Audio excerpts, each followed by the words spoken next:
नमस्कार, स्वागत है आपका के न्यूज़ में। मैं हूं आपके साथ विशाल पंडित। आप देख रहे हैं हमारा खास कार्यक्रम जनहित। और जनहित में आज हम बात करेंगे प्रधानमंत्री आवास योजना की।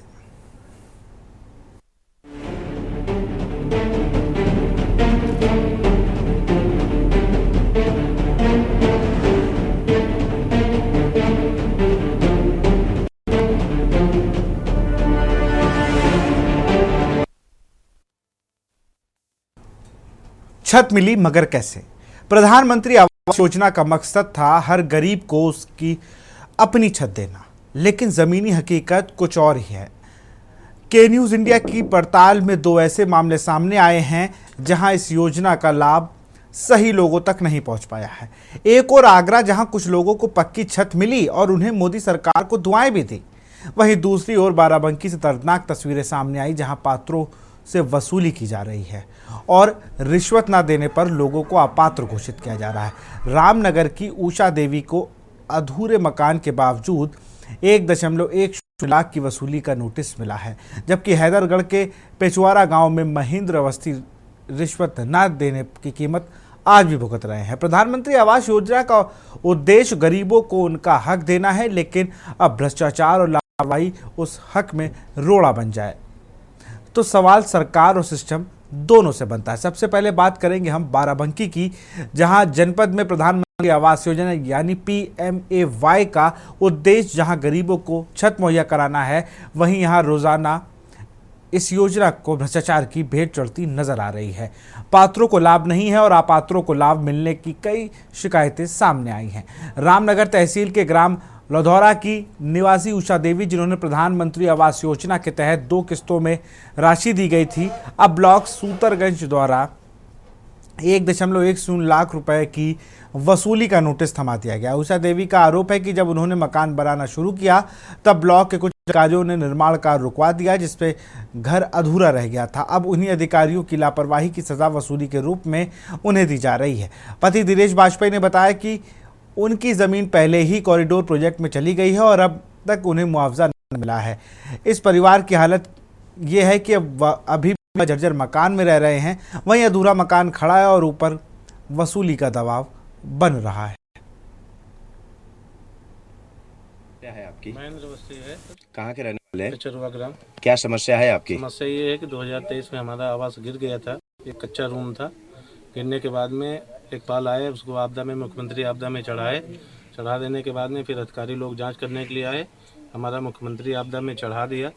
बोले कि सबके साथ में 5 नाम डाले, बोले तुम्हारा भी चढ़ गया। लास्ट में जब लास्ट का टाइम आया तो उन्होंने हमारा आवास काट दिया। काटने के बाद में सब लोगों का मिल गया, आवास हमारा नहीं मिला। ये कब की घटना है? 2023 में पैसा हुआ था मुख्यमंत्री आपदे का। उसके बाद में ये आवास सब भरे गए इन लोगों के 4-5 नाम एक साथ में। इन्होंने बाकी 4 लोगों का बन गया, हमारा काट दिया। मैंने पूछा, एक बार आए तो पूछा कि जो पीछे हो गया उसको आप भूल जाओ, नए सीरियल से तुम्हारा फिर करे दे रहे हैं, नए सीरियल से हो जाएगा। बाद में मैंने उनको फिर पूछा तो उन्होंने बोला कि जो हम जब सर्वे करने आए थे तो आपने जो है कंप्लेन क्यों किया? कंप्लेन करके अपने पर कुल्हाड़ी ही मान लिया। अब आराम से बैठो, जब होना होगा तब हो जाएगा।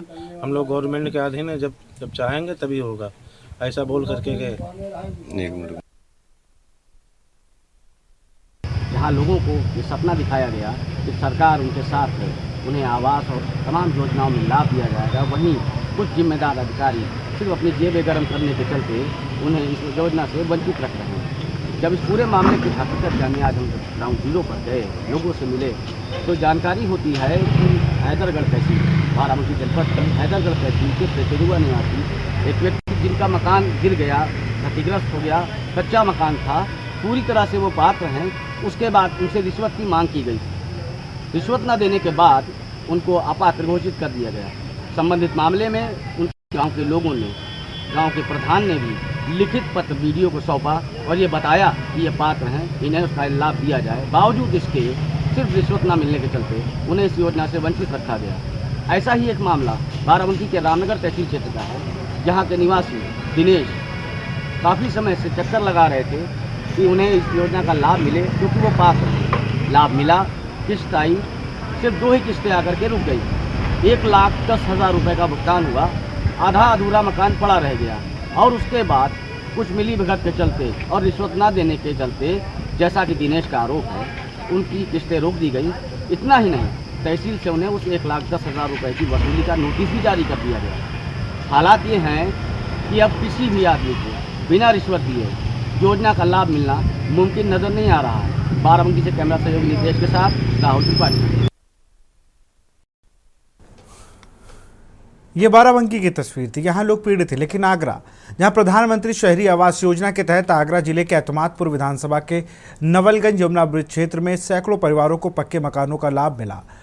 केन्यू इंडिया की टीम जब मौके पर पहुंची तो देखा कि जहां पहले कच्चे मकान और टपकती छतों में लोग जीवन यापन करने को मजबूर थे, अब वही लोग अपने पक्के और सुरक्षित मकानों में खुशहाल जीवन जी रहे हैं। स्थानीय निवासियों ने बताया कि इससे पहले उनके पास रहने के लिए ना ठीक छत थी और ना ही सुरक्षा। कई वर्षों से यहाँ वह कच्चे मकानों में डर के साए में जीवन बिता रहे थे, लेकिन प्रधानमंत्री नरेंद्र मोदी के नेतृत्व में शुरू की गई इस योजना ने उन्हें राहत दी है। एक लाभार्थी महिला ने कहा कि हम पहले टूटी छत के नीचे रहते थे, बरसात में पानी टपकता था, अब अपने पक्के घर में चैन से जी रहे हैं। यह सब मोदी सरकार की वजह से हुआ है। हम दिल से उन्हें आशीर्वाद देते हैं। मेरा मकान टूटा टाटा है, मैं भी लेना हूँ, पर पानी वानी आता घर में मकान में। क्या आपको उसकी सुविधा मिली या नहीं? नहीं मिली है मुझे, और मोदी जी से मैं ये अब प्रयत्न करना चाहती हूँ कि मेरा ये मकान बन जाए। इसमें घर में पानी पात आता है, छत टूटी हुई है और मैं बहुत परेशान हूँ। बच्चे मेरे तिरपाल ओढ़ ओढ़ के सोते हैं। हमें तो बढ़िया अच्छा मिला और अच्छा शुक्रिया है मोदी जी का। हमें आपको मकान मिला, हमें रहने के लिए छत मिली, और क्या चाहिए, हमें सुविधा पूरी मिली। हमको कहीं आपसे रिश्वत मांगी गई थी? हाँ, रिश्वत मांगी तो दी नहीं हमने। कितना मांगी थी रिश्वत? जो करने आए थे उन्होंने मांगी थी रिश्वत। पहले 5,000, फिर मांग रहे 10,000, 1.5 लाख पे, फिर मांग रहे 10,000, 25,000 मांगी थी। मैं मोदी जी को धन्यवाद देना चाहती हूँ, मेरा जो उन्होंने मकान बनवा दिया। कितने रुपए मिले थे आपको? मुझे 2.5 लाख मिले हैं पूरे। इसमें रिश्वत देनी पड़ी थी कहीं किसी को? नहीं देनी पड़ी। एक्चुअली भैया, जब ये मैंने फॉर्म भरा था 2015 में भरा था मैंने, उसके बाद में मुझे 2020 में करीब ये मिला, मुझे 2019 में पैसा। पर इसमें मुझे बहुत सारे चक्कर लगाने पड़े थे नगर निगम में, और उसके बाद में काफ़ी लोगों ने कहा था। फिर उसमें बीच में देने वाले जो भी थे, कभी इतना पैसा दे दो, कभी इतना पैसे दे दो। उसके बाद में ये मेरी पहली किस्त आई थी। उसके बाद में ये जो भी है, नरेंद्र मोदी जी तो बहुत अच्छा काम कर रहे हैं, उसका लाभ हमें बहुत अच्छा दे रहे हैं, लेकिन इसके थ्रू जो लोग बीच में हैं वो लोग पैसा खा जाते हैं। वहाँ से तो पूरा हर चीज़ की सुविधा मिल रही है हमें। मैं यही कहना चाहूँगी कि जो इस समय जो भाजपा सरकार है, उसने आवास को लेकर और गरीबों के उज्ज्वला योजनाओं को लेकर भी बहुत अच्छा काम किया है। जिन लोगों की झोंपड़ियाँ भी नहीं थी, उनके पक्के मकान बन गए हैं। और जहाँ तक मेरा जाना आना होता है, मुझे वहाँ पर कम से कम 30-35 आवास लगातार मिलते हैं। लगातार आवास मिलते हैं। 2.5 लाख रुपए गरीबों को देकर मोदी जी ने जो कार्य किया है, बहुत सराहनीय कार्य किया है, क्योंकि गरीब जनता बहुत परेशान थी। कहाँ इन बेचारों को कोई 10,000 रुपए भी नहीं लगा, मोदी जी ने 2.5 लाख रुपए दिए हैं। ये उनके लिए बहुत बहुत धन्यवाद है। और यही कहना चाहेंगे कि आने वाले रूप में भी माननीय प्रधानमंत्री मोदी जी हमें मिले और आगे भी वो गरीबों के लिए ऐसे ही कार्य करते रहें। और अब बात करेंगे हरदोई जनपद में प्रधानमंत्री आवास योजना का लाभ जहां एक और शहरी क्षेत्र में रह रहे लोगों को बड़ी संख्या में मिला है, वहीं ग्रामीण क्षेत्रों में भी लोग इस योजना की मूल भावनाओं से वंचित है। शहरी इलाकों में लाभार्थियों के चेहरे पर मुस्कान है और उन्होंने सरकार की इस योजना की खुले दिल से सराहना की, लेकिन जैसे ही निगाहें देहात की ओर जाती हैं, वह तस्वीर कुछ और ही दिखाई देती है। शाहबाद विधानसभा क्षेत्र की ग्राम सभा बूटा मऊ के ग्रामीण आज भी प्रधानमंत्री ग्रामीण आवास योजना के तहत मिलने वाले मकान का इंतजार कर रहे हैं। स्थानीय लोगों का कहना है कि ग्राम प्रधान और सचिव की लापरवाही के कारण वह इस योजना से वंचित रह गए।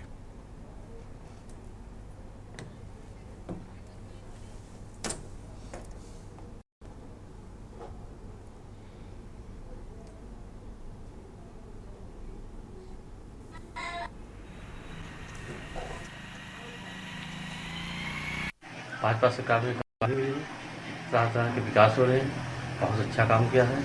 आगे भी काम जो भी होगा बहुत अच्छा होगा, हम उनके साथ हैं। पहले कच्चे मकान थे, पन्नी डाल के लेते थे, अब पक्का मकान हो गया। गरीबों के लिए काम कर रहा है सरकार, बहुत फायदा है। फूल सिंह नाम है हमारा, और कॉलोनी मिली, कच्चा घर था, ये भाजपा ने सरकार दिया है। सुनीता, हाँ, कॉलोनी मिली है भाजपा सरकार से। गरीबों से। पहले कच्चे मकान में रहते थे लोग।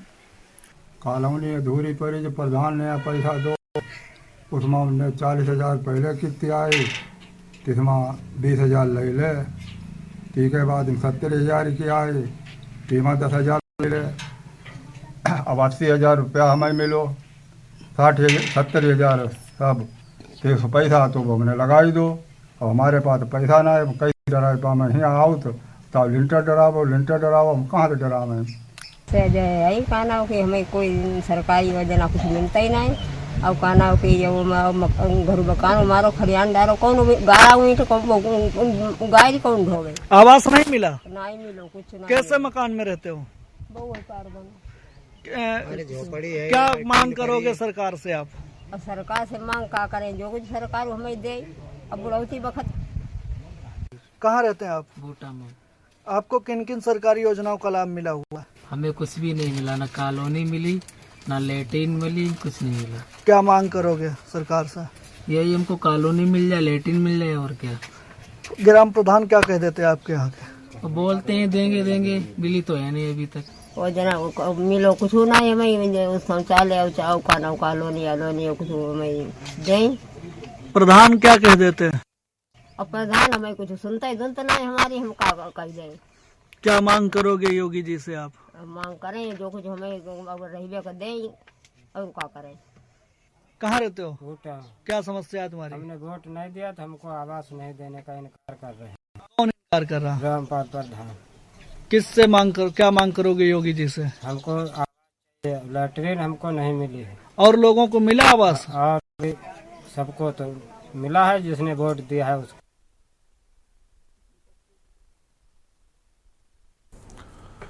और इसी पर चर्चा के हमारे साथ वक्त से हैं बीजेपी प्रवक्ता नितेन सिंह हैं, सपा प्रवक्ता रजा रिजवी जी हैं, वरिष्ठ पत्रकार शत्रुबा पांडे हैं, सोशल एक्टिविस्ट दिनेश वाजपेयी हैं, पीड़ित हैं बाराबंकी से अजय चौहान संवाददाता आगरा और राहुल त्रिपाठी बाराबंकी। सबसे पहले तो मैं राहुल त्रिपाठी का ही रुख करूंगा। राहुल, बाराबंकी में स्थिति लगातार चौथा दिन है और चौथे दिन कोई संतोषजनक स्थिति नहीं मिलती है किसी भी चीज़ को। अगर पानी, गौशाला, बिजली, अस्पताल और अब ये देखिए सरकारी योजनाओं के बारे में पता गया तो यहाँ पे भी पात्रों को अपात्र दिखाने की होड़ थी। राहुल देखिए विशाल, पिछले 4 दिनों में जितनी भी खबरें सामने आई, ये सबसे बड़ी बात यह है कि जो वास्तविकता है, आज हिंदी पत्रकारिता दिवस है तो पत्रकारिता का अर्थ ही यही है कि जो वास्तविक स्थिति है उसको दिखाया जाए, जो भरपूर तरीके से दिखा रहा है लोगों को। अगर उस खबर का लाभ मिलता है, गरीब आदमी को उसका लाभ मिलता है तो यही हमारी असली पहचान है। आज जो विषय है, इस विषय पर जब हम लोग हैदरगढ़ में गए, वो व्यक्ति, अब आप यह समझें कि किसी तरीके से पात्र है, जांच होती है, अधिकारी जाते हैं, चेक करते हैं, रिपोर्ट होती है। 2022 या 23 में 1.0 को बाद में कैंसिल कर दिया गया था। काफी शिकायतें आई, बहुत लोगों को फॉर्म कैंसिल किए गए थे। अब 2.0 चल रहा है। 2.0 के तहत अलग अलग जा रहे हैं, फोटो खींची जा रही है, नए आवेदन हो रहे हैं। लेकिन इसमें जो बात निकल के आ रही है कि बिना रिश्वत दिए अगर आप सोच रहे हैं तो या तो आपके पास बैकअप होना चाहिए कोई ऐसा, या तो फिर आपके पास रिश्वत होनी चाहिए। ये मैं नहीं कर रहा हूँ, ये वो लोग कर रहे हैं जो पीड़ितों ने अपने आप ये शिकायत की है। चाहे वो रामनगर की बात हो, चाहे वो हैदरगढ़ की बात हो। समय की कमी के रहते दो जगह की बात की गई है। अगर पूरे जनपद में इस तरह का सर्वे कराया जाए तो सैकड़ों की संख्या में ऐसे लोग मिलेंगे जो पूर्णतः अपात्र हैं, लेकिन फिर भी उनको योजनाओं का लाभ नहीं मिल रहा है। सरकार की जो योजनाएं हैं, घर से लेकर के भोजन तक की पूरी व्यवस्था है, इतना सरकार ने कर रखा है कि अगर पूरा लाभ बा ईमानदारी उनको मिल जाए तो हर आदमी खुशहाल जीवन जी सकता है। दोष बीच में आ रहा है कुछ जनप्रतिनिधियों का, कुछ अधिकारियों का, जो अपने निजी लाभ को लेकर के ऐसे लोगों को वंचित रखते हैं। ज्यादातर ग्रामीण इलाकों में प्रधान जी नाराज हैं तो आप लाभार्थी नहीं हैं, प्रधान जी खुश हैं तो आप अपात्र होकर भी पात्र हैं। तो ये स्थितियां चल जाती हैं। कुछ जगहों पर भाई लोगों को सर्वे करने का भी पैसा चाहिए, उनको पास कराने का भी पैसा चाहिए। और तो नगर पंचायतों का स्थिति ये हो गई है कि नगर पंचायतों के हाथ में जब सर्वे रिपोर्ट जाती है, डूडा से जाती है कि आप रिपोर्ट लगा के भेजें इनके विषय में, तो वो भैया रिपोर्ट लगाने के लिए भी लाभार्थी को बुलाते हैं कि बताइए हम क्यों रिपोर्ट लगाएं। तो ऐसी कंडीशन में आम आदमी, जो गरीब आदमी है, वो कहाँ जाएगा? या तो वो उच्चाधिकारी से शिकायत करता है तो कार्रवाई हो जाती है। जैसा कि अभी 6 महीना पहले एक विषय में हम लोगों ने खबर प्रमुखता से चलाई थी, जिसमें हैदरगढ़ के 3 लोग जो है डूडा विभाग से संबंधित थे, जो सर्वेयर थे, उनको निलंबित कर दिया गया था। कार्रवाई हुई, शिकायतकर्ताओं को योजना का लाभ दे दिया गया। उसके बाद इस तरह के कितने ही मामले हैं, कितनी ही एप्लीकेशन होंगी जो पड़ी होंगी, जिनमें कार्रवाई हुई कि नहीं हुई। जो सारांश इस बात का निकल के आता है वो ये है कि सरकार हर गरीब के लिए योजना ला रही है, अच्छी से अच्छी योजना ला रही है, लेकिन बीच में ऐसे लोग जो मौजूद हैं जो सिर्फ अपने निजी लाभ के लिए इन लोगों को वंचित कर रहे हैं, इन पर कार्रवाई होनी चाहिए और सबसे ज्यादा इनकी जवाबदेही होनी चाहिए। बिल्कुल, अकाउंटेबिलिटी तय हो जाएगी ना, तब चीजें और अच्छी होंगी। बिल्कुल राहुल, बने रहिए। अजेंद्र चौहान का रुख करूंगा। अजेंद्र, एतमादपुर के नवलगंज और यमुना ब्रिज के पास का जब जो आपने वहाँ के लाभार्थी और पीड़ितों दोनों से बात करी, तो वहाँ पर भी 100% नहीं है। ये अच्छी बात है कि वहाँ पर हाँ वालों का रेशियो ज़्यादा है, वहाँ पर लाभार्थियों का रेशियो ज़्यादा है, लेकिन रेशियो ज़्यादा नहीं करना है, पूरा 100% देना है। वहाँ पर अभी भी कुछ लोग हैं जिनको मुझे लगता है सरकारी मशीनरी फिर से उनको लगे और उनकी जो समस्या है उनका समाधान करना चाहिए। अजेंद्र, देखिए विशाल, सबसे पहले तो एक बात ये जान लीजिए कि सरकार हमेशा योजना लाती है और ऐसा नहीं है कि उसके अंदर कोई भेदभाव योजना होता है, वो सभी के लिए होती है और हर गरीब तबके के लिए होती है। और बहुत ही अच्छी पहल है ये मोदी जी की जो प्रधानमंत्री आवास योजना है, ये बहुत अच्छी पहल। लेकिन सिस्टम जो बना हुआ है कि योजना आने से पहले कमीशन एजेंट खड़े हो जाते हैं और ये वो जमीनी हकीकत है कि जो चाहे हमारे साथ के तमाम साथी हैं उत्तर प्रदेश के, हमारे चैनल पर अलग अलग जिले से अलग अलग खबर दिखाई जा रही है।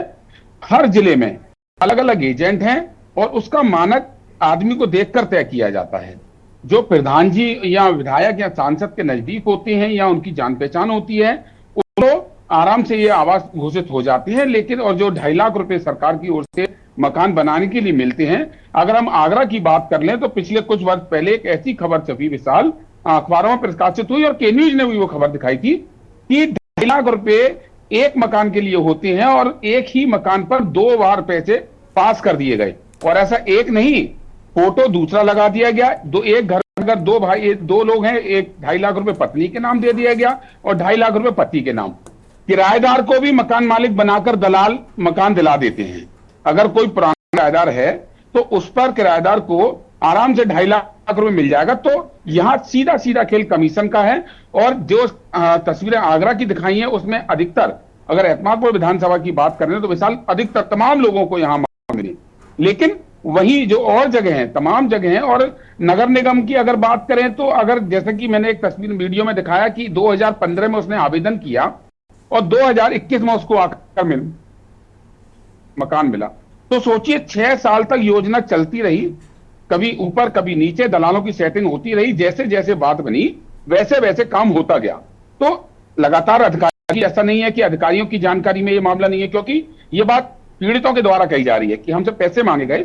जो कई गरीब तबके ऐसे हैं विशाल जिनकी आमदनी 300 और 400 रुपए रोज है। और इतनी महंगाई में अगर आप एक दिन का भी राशन 5 लोगों के बीच में देखेंगे तो 300 रुपए का खर्च, 250 रुपए का खर्च आराम से आएगा। तो वो लोग असमर्थ है देने में।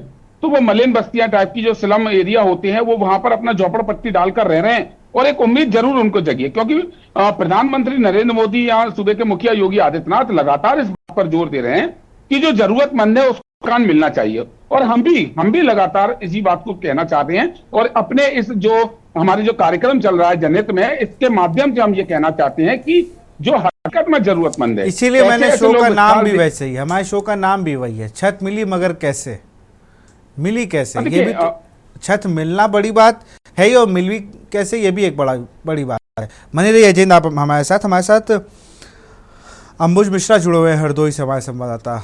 हरदोई में तो और विकट स्थिति है अंबुज।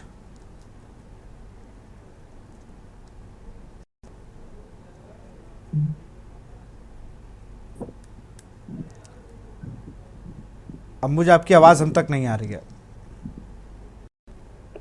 जी बिल्कुल विशाल, बताना चाहूंगा हरदोई जनपद में जिस तरीके से प्रधानमंत्री आवास योजना एक जो है भ्रष्टाचार की भेंट चढ़ी हुई है, इसको लेकर बेहद ही विचार करने की बात है। जनपद में शहरी अगर क्षेत्र अगर वहां पर देखें तो जनपद में शहरी इलाकों में तो इस योजना का लाभ आसानी से मिल जाता है। लेकिन अगर विशाल बात करें ग्रामीण क्षेत्रों में कि प्रधानमंत्री आवास योजना जो सरकार की योजना है और उसको लाभार्थी तक कैसे पहुंचाने का कार्य किया जाए, एक अहम मुद्दा है। इसको लेकर हमने जब कई स्थानों पर पहुंचकर वहां के लाभार्थियों से बातचीत कि आखिर आपको प्रधानमंत्री आवास योजना का लाभ कैसे मिला, तो उनके द्वारा जानकारी दी गई कि एक सिस्टम होता है, ग्राम प्रधान से लेकर वीडियो और वीडियो से लेकर जो जनपद के उच्च अधिकारी होते हैं वहां कमीशन जाता है। कमीशन के तौर पर अगर आपका कमीशन अच्छा है तो आपको प्रधानमंत्री आवास योजना या मुख्यमंत्री आवास योजना है उसका लाभ जल्दी मिल जाएगा। अगर आपने कमीशन अच्छा नहीं दिया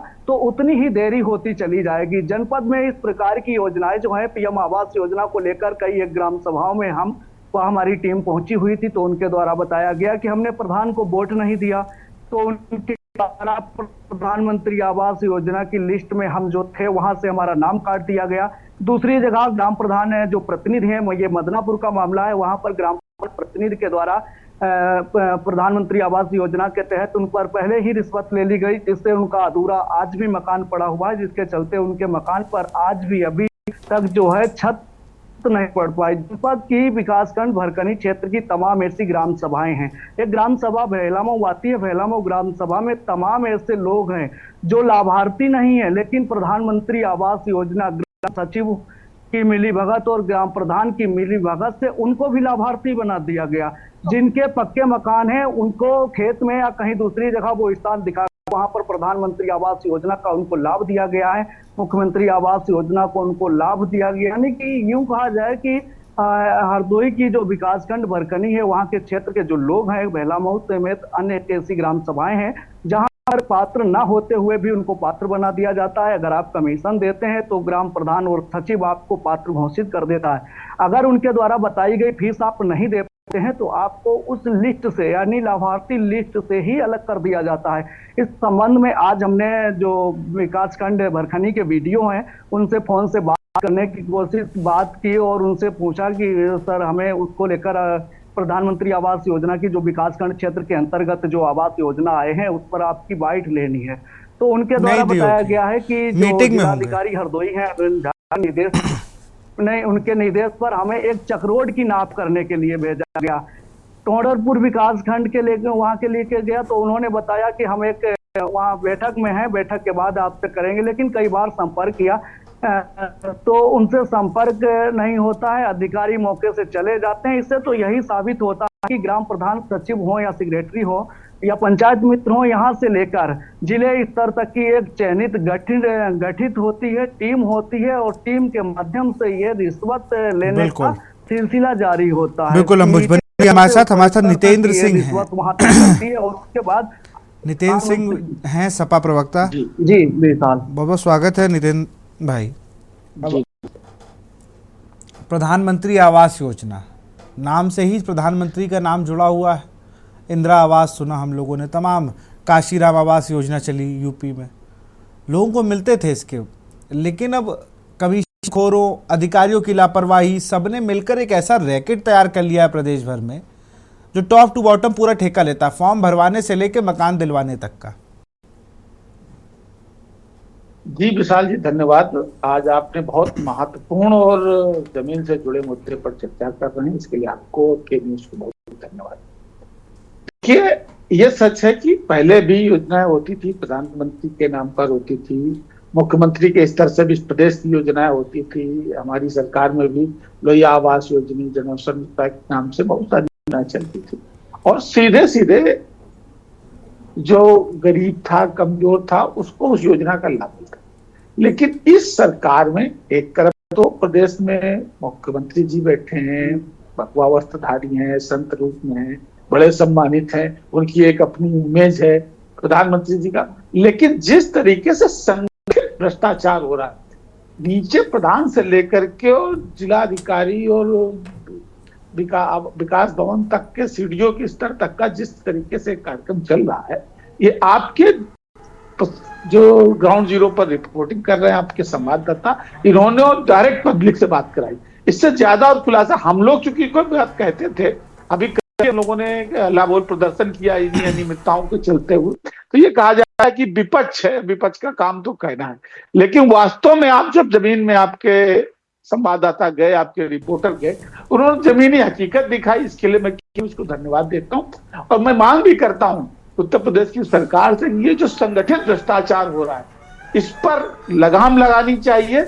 और कम से कम जो लाभार्थी हैं या जो जरूरतमंद लोग हैं उनको सही मायने में उनको उसका लाभ मिलना चाहिए। वास्तविकता विशाल जी ये है कि जो जरूरतमंद नहीं है, जो आर्थिक रूप से संपन्न है, उनको तो ये योजना जो पैसा दे रहे हैं और वो उस योजना का लाभ ले रहे हैं। जो वास्तव में जरूरतमंद लोग हैं, जो कमजोर लोग हैं, वो वास्तव में इस योजना से पूरी तरीके से वंचित हैं और ये बड़े अधिकारियों के संरक्षण कर रहा है। और ऐसा नहीं कि सिर्फ प्रधान और सचिव, पूरा का पूरा संगठित वसूली होती है जो ऊपर के अधिकारियों तक बाकायदा बंदरबाट होता है। क्योंकि हमारी कई लोगों से बात हुई, पेशे से अधिवक्ता हैं, बहुत सारे लोग हम लोग के पास आते हैं, तो डायरेक्ट हम लोगों सचिवों से बात की तो उन्होंने कहा बाबूजी आप क्या बात कर रहे हो, हमारा अकेले का कोई मामला ही नहीं, ये तो पूरा ऊपर तक सबकी हिस्सेदारी है, इसमें हम लोग नहीं कर सकते हैं, हमें तो व्यवस्था का हिस्सा हो गया है। अब किसी का नाम लेना उचित नहीं है, मतलब बाकायदा उन लोगों ने स्वीकार किया कि हाँ मेरी ये मजबूरी है, व्यवस्था का हिस्सा है। तो ये जो बाकायदा बाजरा बट रहा है, ये इस पर लगाम लगनी चाहिए। और मुझे लगता है कि माननीय मुख्यमंत्री जी, जो कि वास्तव में जिनकी एक छवि है, वो एक ईमानदार व्यक्ति जो संत के रूप में कहे जाते हैं, उनको देखना चाहिए, के न्यूज की न्यूज का संज्ञान लेना चाहिए और ऐसे तमाम भ्रष्ट अधिकारियों पर कार्रवाई की जानी चाहिए और इसकी वास्तविक कोई निष्पक्ष व्यक्तियों से जांच कराई जानी चाहिए, क्योंकि ये बहुत बड़ा गंभीर मामला है जो हमारे के न्यूज के संवाददाताओं ने भी दिखाया। बिल्कुल नितिन भाई बने रहिए आप हमारे साथ, और भी और प्रवक्ताओं को हम शामिल करेंगे, लेकिन यहाँ वक्त है छोटे से ब्रेक का।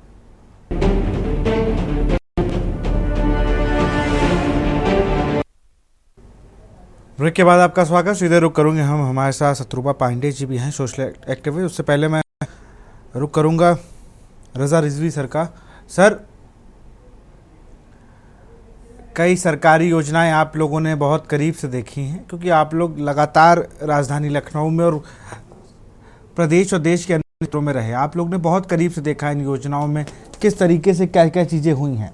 इस सरकार में नो डाउट कहीं ना कहीं लगाम लगी है, लेकिन अभी कुछ ऐसे सेक्टर हैं जहां पर खुल के सारी चीज़ें चल रही हैं। उनमें से एक ये है प्रधानमंत्री आवास योजना। सर अनम्यूट कर लीजिए। जो योजना लेके आती है वो 100% अपने आम जनता के विकास के लिए, उसकी बहबूदी के लिए, उसकी तरक्की के लिए लेके आता है। योजनाएं कोई खराब नहीं होती हैं। सरकार की जितनी भी योजनाएं हैं, वो चाहे जिस सरकार की, वो अच्छी योजनाएं हैं, लेकिन उसको खराब करने में लोग लगते हैं। लेकिन हमारे एक साथी कह रहे थे कि यहाँ से लेके वहां तक पूरा बंदरबाट होता है, सीडीओ साहब तो बंदरबाट होता है। ये कह देना एक आसान है, लेकिन ये पर्टिकुलर बताना कि हाँ साहब वो हमारा गए थे, वो 5,000 मांगा, किसने 5,000 मांगा, उसको इंगित कीजिए, उसका नाम लाइए, समाज में उसको बताइए कि फलाना बाबू, फलाना अधिकारी, फलाने 5,000 मांगा, 10,000 मांगा, 25,000 मांगा। तो ये एक होती है अच्छी से इस बात को अच्छे तरीके से रखना। खाली कह देना और किसी पर इल्जाम लगा देना और इल्जाम फिर साबित न कर पाना, ये अच्छी बात नहीं है। अगर कोई भी, जहां भी आपके पत्रकार गए हैं तो वहां कोई कह रहा है तो दीजिए उसका नाम, बताइए कि हाँ भाई ये फलाना राम प्रसाद हैं, ये बाबू हैं, के लिपिक हैं, इन्होंने साहब इसमें हमारे साथ अन्याय किया है। और ये योजना जो है बाराबंकी में उन्होंने जिन लोगों ने उनसे रिश्वत मांगी या उनको अपात्र घोषित किया, उन्होंने के नाम मेंशन किए पूरी लिखा पढ़ी में। नहीं, वो तो आपके एक पत्रकार ने बताया कि किसी 3 लोगों का नाम बताया, तो उसकी जांच हुई, जांच के बाद वो हटाए गए। तो ये एक अच्छा काम हुआ, ये बेहतरीन काम किया आपके जो है पत्रकार ने। और समाज में ये काम करने के बाद एक समाज में दहशत पैदा होगी। समाज में जो कार्य करने वाले लोग हैं, जो इस योजनाओं को लागू करने वाले लोग हैं, जो इस योजनाओं को इम्प्लीमेंट करने वाले लोग हैं, जो उस धारक तक, उस व्यक्ति तक, जो गरीब व्यक्ति है उस तक पहुंच के उस योजना को, उसको लाभ देने वाले लोग हैं, अगर वही बिचौलियापन कर रहे हैं तो उनका नाम उजागर आप कर रहे हैं। और जाहिर सी बात है फिर उसकी जांच हो रही है, तो जांच होने के बाद निकल रहा है, उसका सस्पेंड भी हो रहा है। इस चयन प्रक्रिया में विधवा, वृद्ध, विकलांग, अनुसूचित जाति, जनजाति, भूमिहीन परिवारों को प्राथमिकता दी जाती है। किसको प्राथमिकता दी जाती है? विधवा को, वृद्ध को, विकलांग को, अनुसूचित जाति जनजाति को और भूमिहीन को। यानी कितने पुअर लोग हैं एक तरीके से देखा जाए समाज के अंदर, भूमिहीन जिनके पास जमीन ही नहीं है, उनको सरकार जो है आश्रय दे रही है, उनको सरकार जो है बना कर दे रही है। और इसमें अगर बीच में घालमेल करने वाले लोग हैं, किसी विधवा को अगर आवास मिल रहा है और उस विधवा के आंसू पोंछने के लिए सरकार काम कर रही है कि उसको एक छत दे रही है, और उस छत के अंदर उस विधवा के साथ, अरे कितना बड़ा अन्याय है, पाप है ये, पाप, बिल्कुल ये पाप है, सरासर पाप है कि विधवा या किसी वृद्ध कोई बुढ़िया औरत है या बूढ़ा आदमी है, उसको आवास मिल रहा है, उसमें कमीशन बाजी की जाए। अरे उनको चुल्लू भर पानी में डूब मरना चाहिए उन लोगों को जो ये कमीशन मांग रहे हैं और कह रहे हैं कि हमें दो। अरे क्या तुमको तनख्वाह से पैसा नहीं मिलता? और देखिए, ऊपर वाला कहता है तुम कैसे पैसा लेना चाहते हो, हम तुम्हें पैसा देंगे। तुम अगर चोरी से करना चाहो तो चोरी से, मैं आधे सेकंड में एक आपको कहानी सुना दूं और फिर बात को आगे बढ़ाता हूं जी।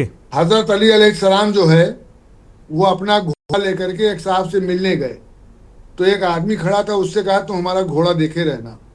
जब वो घर के अंदर घुसे तो उन्होंने सोचा कि जब मैं बाहर निकलूंगा तो मैं इसको 2 दिरहम दे दूंगा। बाहर बात करके निकले तो देखा कि आदमी गायब है और आदमी के घोड़े, जो घोड़े पर जीन थी वो गायब है। जीन समझते होंगे, रखी जाती है कि घोड़े पे आप चलेंगे तो आपका जो है हिप वगैरह जो है छिलेगा नहीं। जीन गायब है। अब मैं लखनऊ में रहता हूँ, लखनऊ में जब लखनऊ स्ट्रीम पढ़ता था तो खाली हजरतगंज एरिया था, यहाँ गोमती नगर वगैरह नहीं था, लेकिन अब धीमे धीमे डेवलप हो गया। तो वहाँ भी उस टाइम 100-200 घर थे। तो पता करते करते साहब पहुंचे एक दुकान पर, तो उन्होंने कहा हाँ साहब इस शक्ल का एक आदमी आया था और उसने जीन दिया है, उसकी जीन हमने उसको 2 दिरहम दिया है। फिर उसके बाद पता करते करते उसके घर गए, जब खटखटाया तो निकला तो इनको देखा तो डर गया। कहना नहीं, डरो नहीं। ऐसा है कि जब हम अंदर गए थे तो हमने सोचा था बाहर निकलेंगे तुमको 2 दिरहम दे देंगे और फिर तुम्हारी पीठ ठोकेंगे, शाबाश मेरा घोड़ा देखे रहे। तो तुम्हारे मुकद्दर में 2 दिरहम लिख गया था, लेकिन वही 2 दिरहम तुमने चोरी से लिया। तो मैं कहना चाहता हूं उन लोगों को जो इस प्रधानमंत्री आवास योजना में घूस देना चाहते हैं, अगर उनके मुकद्दर में जो है चोरी करके लेना है तो ले लो चोरी करके, लेकिन वही अगर बादशाही से लोगे तो पीठ भी थपथपाया जाएगा। खाना वही दाल चावल है, सोना खाना नहीं है। एक मकान जो है बनवाए हैं बंगलौर में, दूसरा बंबई में, कोई ईडी रह रहा है, छापा पड़ रहा है, और किसी के मकान में कुत्ते रह रहे हैं, वो आदमी रह रहे हैं। क्या जरूरत है इतना कमाने की भाई? इतना कमाओ, एक टाइम में एक बेडरूम, एक टाइम में एक बाथरूम, एक टाइम में एक किचन। क्या जरूरत है इतने पैसे की? क्यों इतनी लालच है भाई? और मर जाओगे 60-70-80 साल के। और जितने बेईमानी कर रहे हैं उन्होंने क्या ले लिया? ब्लड शुगर ले लिया, हार्ट पेशेंट हो गए। क्या समझे? मालूम है ब्रेन हेमरेज हो रहा है। क्यों? छोड़ो ये सब भाई। धक्का धक्का धक्का दिल होता, ईडी आ गया, हिले जा रहे हैं। अरे खाओ दाल रोटी सुख से, मरो ना भाई। इतना लेके क्या करोगे? कहाँ जाओगे? सर पे लाद के घूमोगे? 100 करोड़ 200 करोड़, बस इतना रहे कि समाज में इज्जत बनी रहे, बाल बच्चे तुम्हारे पढ़ जाएं, एक तो तुम्हारा मकान हो जाए, बंगलौर में लिए हो, नोएडा में लिए हो, गुरुग्राम में लिए हो। क्यों? एक दिन पकड़े जाओगे तब रोग। कितने मेरे मित्र हैं जिनको जानता हूँ शुगर पेशेंट हो गए हैं। रोज वो अपने यहाँ ब्लड प्रेशर नापने वाली मशीन रोज सुबह नाप रहे हैं, कितना ब्लड प्रेशर है मेरा भैया, देखो तो जियो मऊ से रात के सो तो नींद अच्छी आवे। बहुत लोग सिपाही को देखते हैं डर जाते हैं कि अरे साला पकड़ने आ रहा है, जबकि वो आता है सब्जी खरीदने के लिए, उनको पकड़ने नहीं आता, लेकिन उनके दिल में चोर है तो देखिए सिपाही घबराएंगे। तो इसलिए स्वच्छ तरीके से देश आम जनता रहे, वही ठीक है। अब देखिए वहां जो शौचालय दिया जा रहा है, पानी और बिजली की और गैस कनेक्शन की व्यवस्था की जा रही है, इसके लिए समन्वय किया जा रहा है सरकार से। और समन्वय करके क्या, पीएम उज्ज्वला योजना से गैस सिलेंडर मिल रहा है, जल जीवन मिशन के तहत उनको पानी दिया जा रहा है। तो सरकार तो एक अच्छे तरीके से काम कर रही है, लेकिन आपका जो चैनल है वो सही कर रहा है और इंगित कर रहा है, और इंगित करते रहना चाहिए, तभी समाज में सुधार होगा। और अगर इंगित करने वाले इंगित नहीं करेंगे, आंख बंद कर लेंगे। गांव में पहले जो बुढ़े लोग चौपाल पे बैठे रहते थे, वो देखते थे कि कोई जवान लड़की अगर निकल गई है तो जाके बताएं कहीं तुम्हारे भैया तुम्हारी लड़कियां जो है वो आज बाहर से टहरत रही, तो कल उसने बाप ने आता देखो घूमो नहीं, घर के अंदर रहो। कोई शिकायत करने वाला नहीं, कोई इंगित करने वाला नहीं, तो समाज बेकार हो रहा है। सब चल रहा आप है, इंगित कर रहे हैं, ये बहुत अच्छा काम कर रहे हैं विशाल जी, इसके लिए आप बधाई के पात्र हैं और के न्यूज भी बधाई के पात्र हैं। आलोक वत्स जी का रुख करूंगा। आलोक वत्स जी, सवाल ये नहीं है कि आपकी योजनाएं लोगों तक नहीं पहुंच रही हैं, सवाल यही, योजना पहुंचने के बाद भी अब जैसे मुझे घर अलॉट हो जाता है, फिर एक अधिकारी की गलती से मेरा ही घर चला जाता है और मुझ पर रिकवरी की नोटिस आ जाती है। ऐसे तमाम केस होंगे 75 जिलों में। अगर हम देखें हर ब्लॉक में जाकर पता करें तो बहुत केसेस होंगे। अधिकारियों की लापरवाही है। नितेंद्र जी ने भी वही कहा कि हम तो कह रहे हैं कि लगातार ये, क्योंकि पिछली सरकारों में भी अलग अलग नामों से ये योजनाएं थी, लेकिन योजना तो सेम थी। और अब अधिकारी क्या चाह रहे हैं कि टॉप टू बॉटम, फिर वही घूम फिर के राजीव गांधी की बात याद आ जाती है सबको।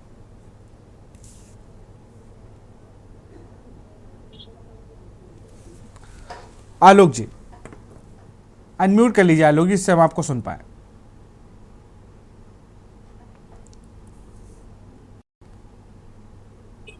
आलोक जी आप अनम्यूट नहीं।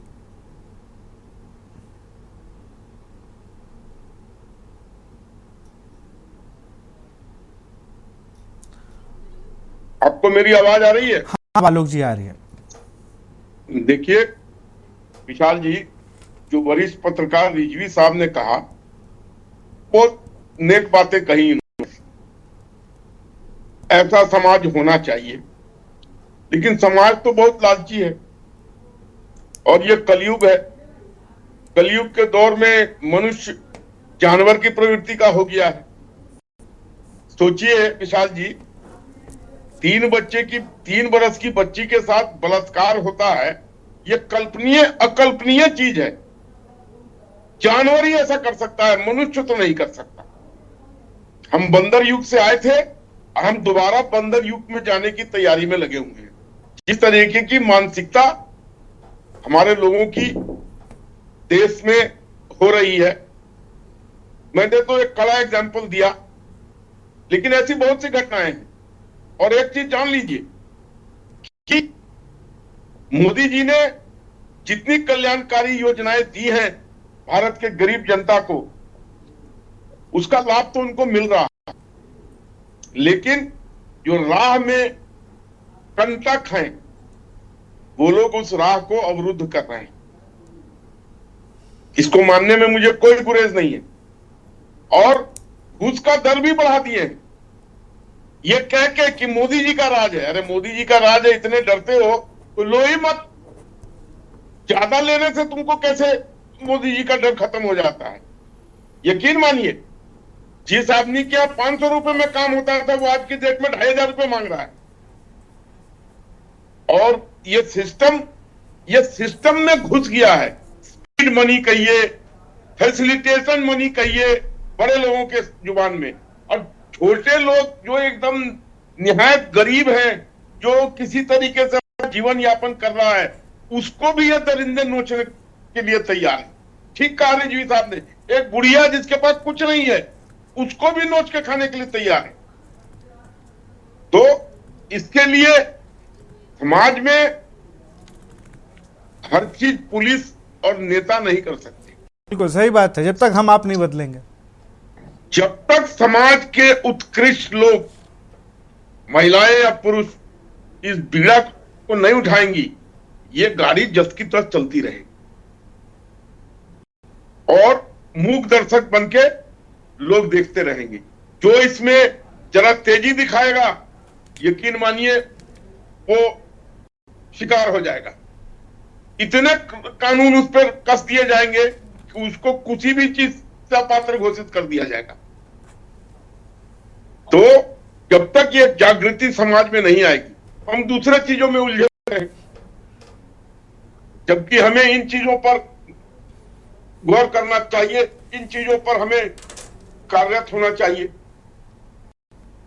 आज क्या स्थिति है?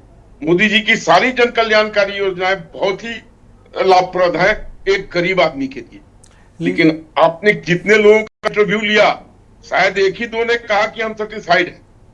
रेस्ट सबने कहा कि जब हमसे कुछ मांगा गया, ले दिया गया, पीड़ित हैं। वो लोग तो कोई राजनेता नहीं थे, वो लोग तो कोई अधिकारी नहीं थे, वो तो देखने ही से लगते थे कि हम गरीब के गुरबे हैं, गरीब लोग हैं। तो यह सिस्टम का फॉल्ट है। इसमें राजीव गांधी जी ने तो बहुत कैजुअली एक्सेप्ट किया था कि मैं 1 रुपया भेजता हूं तो 19 पैसा पहुंचता है। खैर उस स्पीड को तो हमने कम किया है, लेकिन पूर्णतः साफ नहीं किया है। अभी भी इसमें बहुत ही गुंजाइश है, इसमें बहुत ही त्रुटियां हैं, लेकिन पुलिस और नेता पर अगर आप इस चीज को ठीकरा फोड़ेंगे तो आपकी स्थिति बद से बदतर होती चली जाएगी। समाज को जागना होगा, समाज को बलिदान देने के लिए आगे आना होगा, समाज को समय देना पड़ेगा, सिर्फ अपने से मतलब निकालने के लिए नहीं, कुछ समय समाज के उत्थान के लिए भी देना पड़ेगा, चाहे पुरुष हो चाहे महिलाएं। हर चीज बाजारू हो गया है, एजुकेशन बिक रहा है। आज की डेट में एजुकेशन, विद्या ददाति विनियम, ये तो खत्म हो गई बात। इलाज बिक रहा है, अस्पताल में इलाज के नाम पर लूट है। आप कहाँ जाना पसंद करें? स्कूल में आप बच्चों को पढ़ा नहीं पाएंगे, इतनी महंगी फीस है। नौकरी की जो वो पहले होता था ना कि पहले मेहनताना आता था, अब तनख्वाह आ रही है। नहीं, फीस के अलावा विशाल जी हर महीने खर्रा जाता है कि फलाने जगह ले जाना है बच्चों को, फलाना चीज में इतना पैसा भेज दीजिए, तो इसको बच्चा को कबूतर बना के भेजिए अपने स्कूल में। कल कौन किसी चीज का है? बिल्कुल पढ़ाई होती थी, बड़े बड़े IPS या विद्वान हुए हैं, वो किसी पब्लिक स्कूल से निकले हुए लोग नहीं थे। उनकी जीवनी पढ़िए। नहीं, पब्लिक स्कूल से पढ़े भी तो घूम फिर के फिर उनको उसी स्थिति में आना पड़ा जिसकी बात हम पहले करते थे। उन्हें अकेले रहना पड़ा, उन्हें उन कोचिंगों में जाना पड़ा जहां पर 100 बच्चे पढ़ रहे हैं। एक फैशन फोबिया हो गया है समाज में, समझ गए जी। कि जब औरतें बैठती हैं तो बच्चा चाहे साला फेलियर हो, लेकिन फलाने स्कूल में पढ़ता है तो वो गौरवान्वित महसूस करती है। चलिए ठीक है, मेरा बच्चा अगर सरकारी स्कूल में आलोक जी आपके कर पास रहा है, आलोक जी आपके पास हीन भावना से देखते हैं। बिल्कुल। अब मैं जरा हमारे शत्रुपा पांडे जी भी है, सामाजिक कार्यकर्ता है, मैं उनका रुख करूंगा। शत्रुपा जी, कई बार सामाजिक संगठनों से पूछा जाता था कि भाई आप लोग का ब्लॉकों में जाकर या पंचायतों में जाके आप लोग बड़ा सर्वे करती है, अवेयर करती है लोगों को, जरा आप बताइए कौन कौन लोग गरीब हैं, जो पात्र है, जिन्हें अभी तक सरकारी योजनाओं का लाभ नहीं मिला है। पिछले कुछ सालों से बंद हो गया है। अब अधिकारी खुद ही अपने हिसाब से तैयार करते हैं, खुद ही सारी चीजें करते हैं। शत्रुपा जी। हाँ बिल्कुल विशाल जी, देखिए जनहित के मुद्दे उठाने के लिए आप सभी को मैं अपने तरफ से बहुत सारी शुभकामनाएं देती हूँ हिंदी पत्रकारिता दिवस के अवसर पर, जो कि मैं हमेशा क्या कहती हूँ कि मीडिया आज जो भी मीडिया पर भी देखिए उंगली उठ रही है, लेकिन पर उंगली नहीं उठी है। इसके लिए आप सब बहुत बधाई के पात्र हैं। इस मुद्दे पर हम लोग कई बार बात भी कर चुके हैं, आपके ही चैनल पर बैठकर बात हुई है। अभी पिछले डिबेट में भी मैंने जिक्र किया था प्रधानमंत्री आवास योजना की इस दर्द पर, और आज आप उस पर ही विशेष बहस ले आए हैं। देखिए, भारत में भ्रष्टाचार के बहुत गहरी जड़ें हैं, ये हम लोगों को हर बार हर मुद्दे पर कहना पड़ता है, दुख के साथ कहना पड़ता है। कमीशन ने समाज की कमर तोड़ रखी है। समाज उठकर खड़ा कैसे होगा? कमीशन की जो अभी आपने बताया कि सिंडिकेट है इनका, एक पूरा इनका एक चक्रव्यूह सा है, उसमें ले लेते हैं और पात्र को अपात्र में फर्क करना बहुत मुश्किल होता है। योजना बहुत ही अच्छी है, इतनी अच्छी है कि मैंने खुद गवाह हूँ कि एक एरिया में मैं गई, टाउन एरिया है, वहां पर छप्पर जब मैं गई तो एक भी छप्पर नहीं दिखे मुझे, और उसके पहले 10 वर्ष पहले बहुत सारे छप्पर दिखते थे, तो मैं बड़ी खुश हुई। मैंने कहा ये छप्पर सारे गायब हो गए, और सारे पक्के मकान थे। लेकिन उसका एक और पहलू भी है, वो मैंने आपको कई बार बताया भी है कि उसमें बहुत सारे जो ऐसे लोग हैं जो सक्षम लोग हैं, उन्होंने टाउन एरिया में अपनी पकड़ दिखाकर या अपनी पहुंच दिखाकर, चेयरमैन के थ्रू या प्रधान के थ्रू अपनी पहुंच दिखाकर, अपने संबंधों को कैश करके वो रकम ले ली है। तो ये मेरे लिए व्यक्तिगत रूप से बहुत दर्द का विषय था। मुझे इस बात पर बहुत दुख महसूस हुआ कि इतनी बृहद योजना जिससे गरीब को, भूमिहीन व्यक्ति को घर मिलना है, आवास मिलना है, और उसका लाभ लोग जो ले रहे हैं, सक्षम लोग ले रहे हैं, तो ये बड़ी विसंगति है समाज की। और इस पर अभी देखिए सभी ने बोल दिया है, तो उसी बात को दोहराने की कोई आवश्यकता नहीं है। और मैं मानती हूँ कि जिस तरह रिजवी जी ने कहा है कि नाम उजागर होने चाहिए, जब तक हम व्यक्ति का नाम लेना नहीं शुरू करेंगे और उसको लोक लाज का भय, देखिए लोक लाज का भय समाज में सबसे बड़ा नियंत्रण का सबसे बड़ा अस्त्र माना गया है। लोक लाज के भय से लोग कभी कभी अच्छे काम करने लगते हैं, बुरे लोग भी। मुझे लगता है वो नाम उजागर होने चाहिए, और आप तो पहल कर ही रहे हैं, आपकी एक पैनी नजर रहती है। और बाकी यही कहूंगी कि किसी दिन इस अच्छी योजना के लाभ पात्र को मिलना शुरू हो जाए, ऐसी मेरी शुभकामनाएं हैं। बिल्कुल। नितेंद्र जी, जेपी प्रवक्ता ने जो बातें कही ये एक्सेप्ट करने वाले बहुत कम लोग होते हैं। आलोक वत्स ने जो बात कही, ऐसे प्रवक्ताओं से बहुत कम रूबरू होता हूं, तो बहुत मैं साधुवाद करूंगा आलोक जी को। कम से कम उन्होंने एक्सेप्ट तो किया कि सरकारें कोई भी हो, अगर सिस्टम आपके साथ नहीं है तो सिस्टम फिर वो आप परेशान होते रहेंगे। आप कुछ भी कर लीजिए, सरकार कुछ भी कर ले, वो कुछ नहीं हो सकता है। नितेंद्र जी। जी विशाल जी, बहुत ही ईमानदारी से ये सच है कि आलोक जी ने स्वीकार किया, और रजा रिजवी जी ने भी बहुत अच्छे से प्रवचन के अंदाज में जो एक मोटिवेशनल बात कही, ये सत्संग के मंच पर भी बहुत अच्छे लगते हैं। लेकिन सच बात यह है कि साहब ने जो बात कही, इसकी जिम्मेदारी कौन लेगा? ये सरकार ही तो सिस्टम को नियंत्रित करने के लिए बनाई जाती है। सरकार का काम ही तो है सिस्टम को नियंत्रित करना। सरकार ही सिस्टम की मुखिया है। लेकिन अगर ये नियंत्रण के बाद प्रवचन होने लगेंगे जिम्मेदारी को स्वीकार करने के बजाय और उन पर कार्रवाई करने के बजाय जनता पर लायबिलिटी थोपी जाएगी, तो मुझे लगता है कि फिर सरकार क्या हो सकता है। लगातार जिस तरीके से सरकार को सेव करने का काम और सिस्टम पर दोष डालने का काम, ये एक डिफेंसिव तरीका है। विशाल जी, निश्चित रूप से ये सिस्टम का फेल्योर तो है, लेकिन इसकी जिम्मेदार तो सरकार ही है। निगरानी कौन करेगा? निगरानी करने के लिए तो सरकार होती है, हमारे मंत्री होते हैं, हमारे विधायक होते हैं, हमारे मुख्यमंत्री होते हैं। तो ये लोग अगर निगरानी करके उन पर कार्रवाई नहीं करेंगे, कार्रवाई करने की जिम्मेदारी तो पुलिस प्रशासन। और जैसा कि कहा गया कि वो नाम लें, नाम तो लोग ले रहे हैं, लेकिन वो जो गांव के गरीब लोग हैं जो उसका शिकार है, उनकी इतनी हैसियत नहीं है कि वो गांव में रहे, वो प्रधान जी से और सेक्रेटरी साहब से और पुलिस के दरोगा से पंगा ले लें। इसलिए वो अगर काम कर रहे हैं तो चुपचाप, जैसे हमारी सरकार में एक योजना थी 1090 जो महिला हेल्पलाइन का काम करती थी, तो वहां गोपनीय तरीके से अपनी बात रखता था और बिना उसका नाम उजागर किए विक्टिम पर कार्रवाई हो जाया करती थी। लेकिन यहाँ तो आप तो जानते हैं विशाल जी कि यहाँ रिश्वत लेना और रिश्वत देना दोनों अपराध है। यहाँ तो जिसने नाम बताया कि हमने 5,000 रुपए इस काम के लिए अमुक व्यक्ति को दिया, तो देने वाला तो जिसको दिया वो तो बच जाएगा, जो देने वाला उसी पर कार्रवाई हो जाएगी, क्योंकि वो सक्षम लोग हैं कि आपने रिश्वत दे क्यों। इसलिए ये जरा गंभीर मुद्दा है, इसको बहुत मजबूती से लिया जाना चाहिए। और मैं समझता हूं कि इसकी जिम्मेदारी, अच्छी बात कही रिजवी साहब ने, प्रवचन के लिए, उपदेश के लिए तो बहुत अच्छा है, लेकिन जनता को जिम्मेदार बता देना तो कहीं ना कहीं सरकार को डिफेंस करने के जैसा है। तो इसलिए सरकार का डिफेंस ना हो, सरकार को जिम्मेदारी लेनी चाहिए और कार्रवाई करनी चाहिए उन तमाम ऐसे लोगों पर जो इससे, जो भ्रष्टाचार में, संगठित अपराध में संलिप्त हो। जी विशाल जी। चलिए, मैं जल्दी से आलोक वस्सी के पास चलूंगा। आलोक जी, उनका सरकार की जिम्मेदारी सिस्टम को ठीक करना, जल्दी से इस पे आपका रिप्लाई लूंगा। अनम्यूट कर लीजिए, अनम्यूट कर लीजिए। आलोक जी, अनम्यूट कर लीजिए।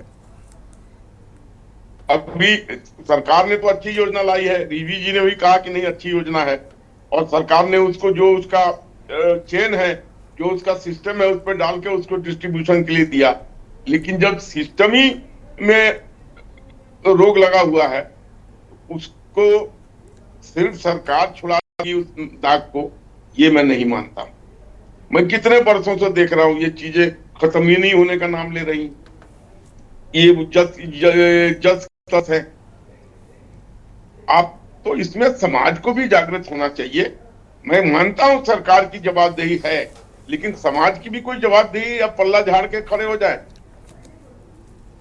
जैसे पुलिस से आप पूरी प्रोटेक्शन मांगे, आप कुछ नहीं करें अपने प्रोटेक्शन के लिए, तो इसलिए हम सभी की कलेक्टिव जिम्मेदारी है कि इन चीजों से छुटकारा पाने के लिए हम सभी सजगता से काम करें। और हाँ, अभी जो बात कह रहे थे रिजवी साहब और शत्रुपा जी की नाम उजागर करना चाहिए, तो ये हिम्मत भी आपको दिलानी पड़ेगी उन लोगों के अंदर कि नाम बोलो, तुम्हारा कुछ नहीं बिगड़ेगा। बिल्कुल डरते हैं लोग नाम बताने से। ये तो सरकार अश्योर कर दे उनको कि आपके साथ कुछ नहीं होगा। पूरा पूरा पूरा ऑफिस उनके खिलाफ हो जाएगा। बिल्कुल, आप समझ रहे हैं? तो उसका बनता हुआ काम भी बिगाड़ देंगे लोग। मैं जानता हूं ऐसे बहुत केसेस को। नहीं करते हैं, ये अधिकारी करते ही हैं। वो अभी आप देखिए ना, बाराबंकी की जो तस्वीर यही है कि अधिकारियों की आपस की खटपट थी, उन्होंने उनका अपात्र घोषित कर दिया, उन पे वसूली की पूरी नोटिस पकड़ा दी है। खैर ये सब जांच का विषय है, उन पे मुझे लगता है कि सरकार की छवि को और सुधारने के लिए अधिकारियों पर थोड़ी सी जो नकेल है वो कसनी चाहिए। बहुत बहुत शुक्रिया आप सभी का हमसे जुड़ने के लिए और इस चर्चा को खास बनाने के लिए। बहुत बहुत शुक्रिया आप सभी का। तो छत मिली कैसे, ये एक बड़ा सवाल है, क्योंकि छत जिन लोगों को मिल गई उनका दर्द भी सुनना चाहिए, और जिन्हें नहीं मिली तो उनका दर्द है कि हमसे पैसे मांगे गए, हम पैसे देने में असमर्थ थे तो हमारा मकान नहीं बन पाया, अपात्र घोषित कर दिए गए। तो उन अधिकारियों से भी आग्रह है कि जो भूमि विहीन हैं, जिनके आगे पीछे कोई नहीं है, उनके लिए ये व्यवस्थाएं हैं, तो उनको सही से सुचारू रूप से इन योजनाओं को उन तक पहुंचने दें। इसमें सभी का ही लिए अच्छा है, उनके लिए उनको घर मिल जाएगा और आपके लिए अच्छा काम कि आपने एक सरकारी योजना को लाभार्थियों तक सीधे पहुंचवा दिया। तो फिलहाल इस कार्यक्रम में इतना ही। देखते रहिए के न्यूज़ इंडिया। नमस्कार।